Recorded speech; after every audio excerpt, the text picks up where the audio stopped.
இந்தியாவில் ஒரு எழுத்தறிவு பெற்ற பெண் கூட இல்லை. இது எவ்வளவு ஆபத்தான விஷயம்.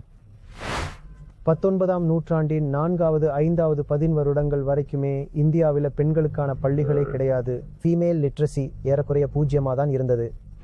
முதல் முறையா பெண்களுக்கான முதல் பள்ளி திறந்தப்ப கூட சுயநலத்துக்காக பெண்களை அன்எஜுகேட்டடா, டிஸ்எம்பவர்டா, அதிகாரமற்றவர்களா வைக்கிறதுல பல பேர் தீவிரமா இருந்தாங்க.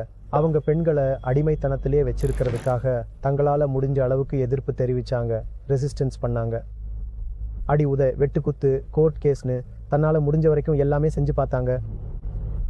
ஆனா இந்த காலத்து பெண்கள் எதுவுமே தெரிஞ்சுக்காம இருக்காங்க. இன்னைக்கு இந்த சுதந்திரம் அவளுக்கு எப்படி கிடைச்சது, அதுக்காக அவ யாருக்கு தேங்க்ஃபுல்லா இருக்கணும், இது எதுவுமே தெரியாம இருக்கா. இன்றைய பெண்களுக்கு சுதந்திரம் கிடைச்சிருக்குன்னா பல பேர் அவளுக்காக போராடி இருக்காங்க. அவங்கள டி.கே. கார்வேல ஆரம்பிச்சு பிற்பாடு ராஜாராம் மோகன் ராய் வரைக்கும் சொல்லலாம். அப்புறம் ஈஸ்வர சந்திர வித்யாசாகர், அதுக்கப்புறம் ஜோதிபா ஃபுலே, சாவித்ரி பாய் ஃபுலே, இவங்க எல்லாருமே குறிப்பிடத்தக்கவங்க. அப்புறம்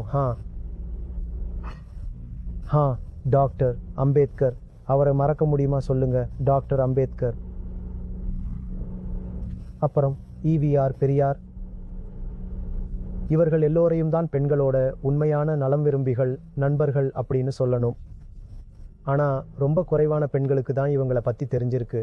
அதாவது இன்னைக்கு அவ படிப்பு, பொருள் வளம், வேலை வாய்ப்பு, கரியர், சமத்துவம், நீதி இவற்றோட பலன்களை அனுபவிக்கிறான்னா அதுக்கு காரணமானவங்க இவங்கள் தான். இது மிக குறைவான பெண்களுக்கு தான் தெரிஞ்சிருக்கு.